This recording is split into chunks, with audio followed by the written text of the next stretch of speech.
everybody instead of guys this time.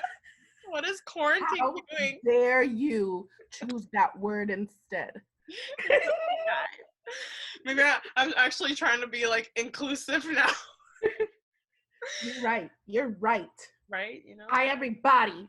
Everybody. Well, welcome back to another Zoom month of Lit Chicks. Da-da-da. Apart but together. But welcome to another month of Lit Chicks. And even though we can't be together, we're still together. And this past month, we read the longest book so far. Just look at this thickness. Oh, she thick. Oh, she real thick. Yeah, I didn't realize that when we picked this book, it was like 600 pages. I know, none of us did. I was like, why is this taking me forever to finish this book? I don't understand. But we read From Blood and Ash by Jennifer L. Armentrout, and Armentrout. I'm so sorry, Jennifer. I feel like I can never pronounce her last name. I always pronounce it wrong. Yeah. She also writes by another pen name, and usually that's I refer Jalen. Yeah. I'm so sorry. Now I don't want to butcher your name, so I already did. I called her a fish, basically. But yeah, we're reading like OG romance, extreme sexy book, and I feel like we picked this for this month especially because we wanted some escapism. And so yeah, I think that's why we picked this book. Yeah, we did. We were like, we haven't done fantasy yet. Let's get a fantasy book. Obviously, it has a romance in it, and that'll take our mind off of the madness that's out there. Yes, and sex too. Yes. I requested that. I was like, can we get something with a little something? We needed it. We're like, it's been some time. It's a dry spell for Lit Chicks. I know, right? Oh my god, that's so true. Dry spell broken. Yeah, it's broken. But yeah, so From Blood and Ash, and I'm gonna try really hard to make the summary like really. It's gonna be super vague probably because it's so long and I don't intricate and complicated. Yeah, so many names. So From Blood and Ash, we have excuse me, I promise I'm fine. Jesus help me. We have the maiden named Poppy, and she's like so she's basically raised from the time she's like chosen by the gods to be like this perfect maiden, and pure and true. Yeah, like presented, and then like there's this thing called the Ascension where certain like people and families are chosen to be presented to the gods, and then they get like blessed, or they get blessed with like immortality pretty much or something like that, and they get to move to like the capital, so it's kind of like Hunger Games. Yeah, it is. Mm-hmm. But some of them stay, like there's like this vast kingdom, and then there's like these different duchies inside the kingdom, and then so they're like nobles, and they reach this like immortality thing when they turn like 18 or whatever. But she's the maiden, so she's also gonna go through this ascension, but she's also gonna be like, it's very mysterious, like this ceremony that they do. So anyway, she has to be pure. No one can see her. She wears a white veil. Oh, we should have worn like a veil or something. Oh my god. And we're wearing masks lately. Why don't we wear our masks? Wear the one that your mom made me. I've got a red one that matches. Like she wears a veil. You can only see her mouth. And then, so she goes about her life like this, and the Ascension is coming up soon. And then one day, but she's like really about, like, she wants to live her life, kind of. So she kind of sneaks out every once in a while from the castle. And then one night, she meets this guy called Hawk. And he's like in this tavern thing where everyone's getting it on.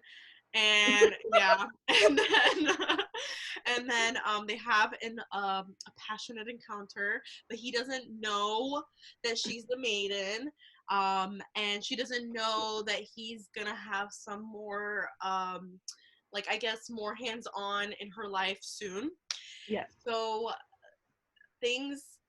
he gets hired as a guard in Later the on, yeah. castle, and he becomes her personal guard. And he knows, he's like, oh, you were in the tavern that one night, I know you were. Yeah. And then their relationship grows little by little, because she's like, okay, so he knows this about me, he knows that I can calm people, he knows that I am the maiden, he knows that I don't really fully agree with this way of life, he knows that I'm hesitant about this stuff, so it kind of builds this sort of bond thing between them. I don't know if They that's already have that run-on tension from the tavern, and they're around each other every day because he has to follow her everywhere. And just like you said, like, he sees like the side of it. He's like, so you get no choice in your future. You just have to go to this ascension, and your future and your whole life is decided for you. You have no voice in this. And it kind of makes her think in a way too. She's like, yeah, that's true. Like, I have no voice in anything. Like, kind of thing. Yeah, no, for sure. And she's had these feelings, and her brother had ascended earlier, but she hasn't seen him. So it's just, there's a lot of mystery and vagueness with this ascension. She doesn't know why it's so important. She doesn't know why her role is so important, but she knows that she's important. Yes. Kind of thing. Knows it.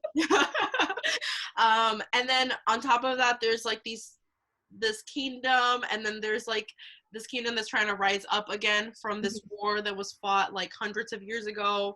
And then there's dissenters within the kingdom that want this other kingdom to rise again. So there's this background story happening, and she doesn't realize how much part she actually takes in with everything that's happening. Yeah. So little by little, we get more of their relationship. We realize a little bit more how they are connected with each other, even before prior knowledge, in her case, and how much more is involved with all these like conspiracies and these ascensions and these ceremonies and all these things that are happening.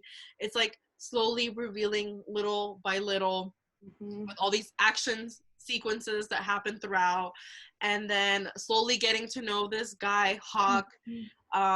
It's like opening this whole entire world for her.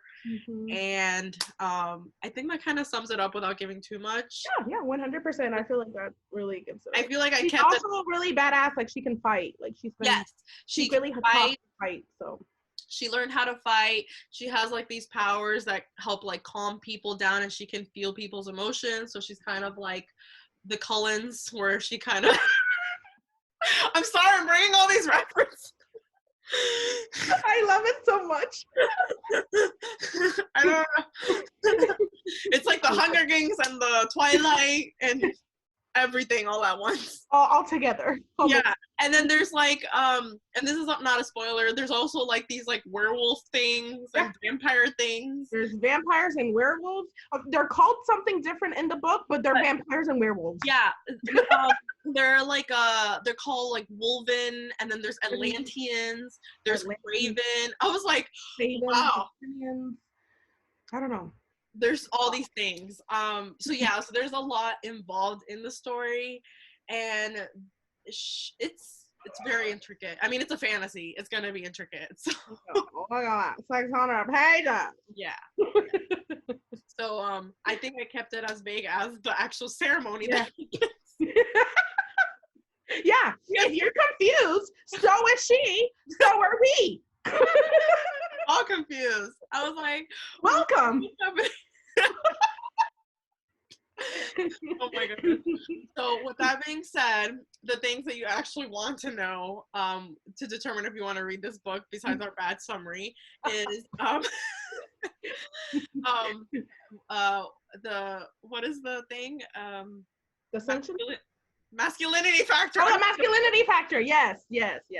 Oh, girl, there's a lot of characters in here. A lot of them are complete douches. Yeah, I know it's not one of the factors, but that's the best summary.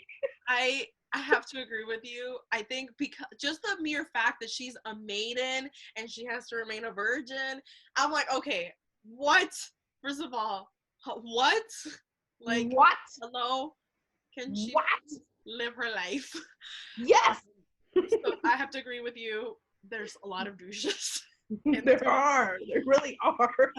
I feel like the only one that probably was, because even Hawk is definitely he's gentlemanly, but he's definitely like a man's like that. Like when you picture like a warrior, I don't know. I picture like a warrior with like, I'm gonna throw you over my shoulder and carry you out to the garden and lay you down and show you.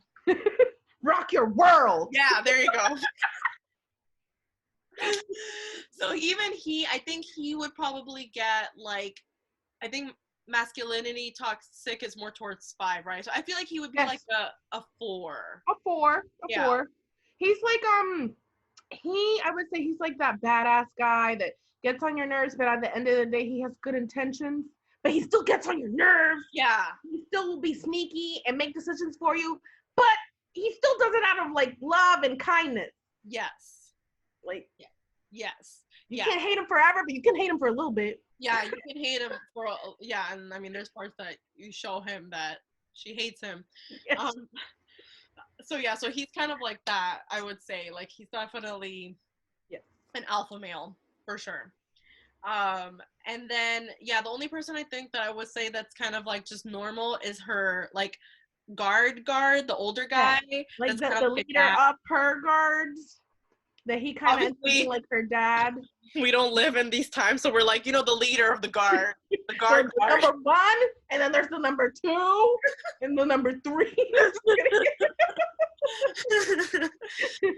So he was like cool, Yeah, I liked him. But yeah, I agree with Carla. The toxic masculinity was up there. Yeah. There was some all over the place. Poor girl. Yeah, no, she needs a break.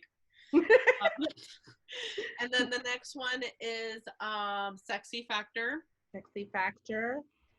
Well, this book, at first it's a lot of information, but then when things get rolling, let's just say their attraction will build and it will escalate, and we see things into fruition, and we see fireworks. Oh yeah. And we see things. I mean, yeah. Things happen. I mean, I think the second chapter, I was like, what? Did I just read that correctly? Yeah. Mm-hmm. Yeah, it's definitely sexy. So I would say, like, honestly, it kind of starts off really sexy because, like, when they meet in the tavern, it's like a brothel. It's like not an innocent encounter between them two. No. And I'm for that. Yeah, this is what I wanted when we picked this book. I was like, give me the raunch, like I want this. You hardly know each other. Oh my goodness. Yes. She was like, sure, why not? So I think I would give it definitely a 5. 5. I mean, the scenes went there. Yeah, the scenes that were in there went there. Yeah, and their verbiage too, like the way he talks to her sometimes, like I was like, wow, yeah, okay.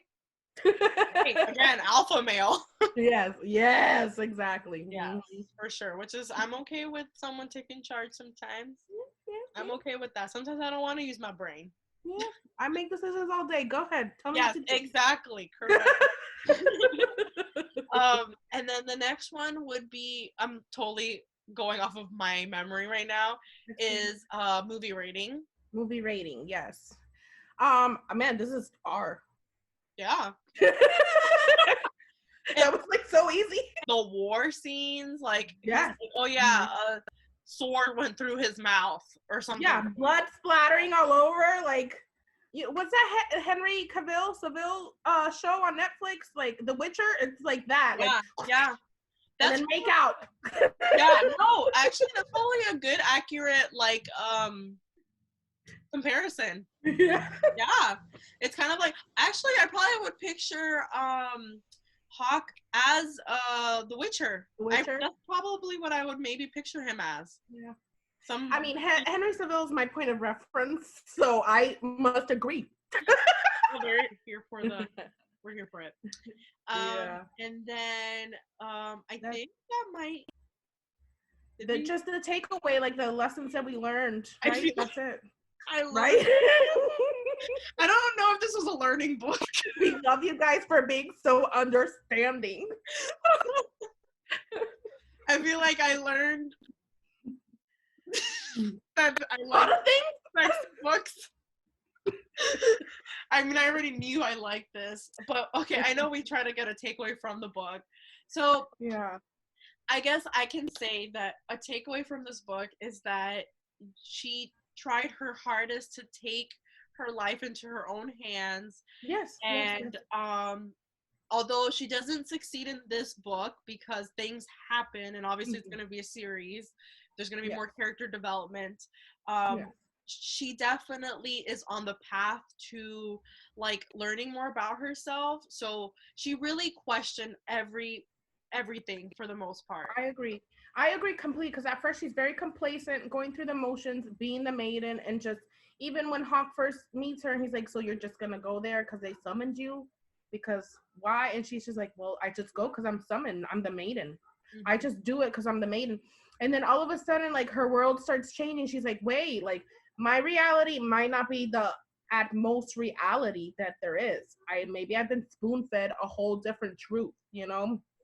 And those are sometimes the things that we admire in books, like when you get a whole like religion gets torn apart because then you go out into the real world and you see what's really out there, kind of thing. No, I completely 100% agree with you. I feel like that's why we like, you're right, that's why we like books that are like that, because then you realize that, oh wait, hold on, maybe it's not the way I thought it was. Yeah. Again, this truth isn't the absolute truth, and I've been fed lies, kind of thing. Yeah, just to like, again, like the Hunger Games reference, like you're like, oh wait, it's not like this, so it's actually like another way. Yeah. So I probably would say that that's the takeaway for sure. One of them. Also, even despite being attracted to someone, you can still hate them sometimes. Yeah. I'm like, yeah. You know, yes, it's possible. You can completely hate someone and still want to ravish them. Yeah. So that's another takeaway. So those feelings are valid. It's like the enemies to lovers never ending cycle. They never become lovers, but they love enough to do the thing and still are enemies. Right? Okay, now actually that you mentioned that, right? It's actually, I feel like it's not like a enemies to lovers kind of thing. It's more of like they're like enemies and still kind of enemies. Like hate doing it. You know? This is happening! I hate you! Rip this off! But also take your shirt off! I mean, some people are into that. If you're into that, read this book because it's gonna be right down your alley. No judgments here. But yeah, I don't have a quote this time around, but that's my takeaway. Yeah, same. Recommend it mostly for the sex scenes, and if you like fantasy and world building, yes, this is gonna be up your alley too. Agreed. Yeah, especially for nowadays. I feel like we all need an escape. Yes, this book is for sure for you. If you need like a whole different world out there with their own problems to take your mind off of our problems. Done. It's it. That's it. That's the takeaway. But yeah, so definitely read it. It's gonna take maybe you're a faster reader than us, so it'll take you a shorter time, but it's worth it.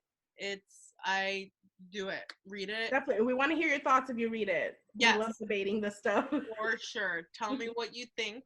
Yes. Because I need to know, especially if you read it. Me and Carla talked about the ending.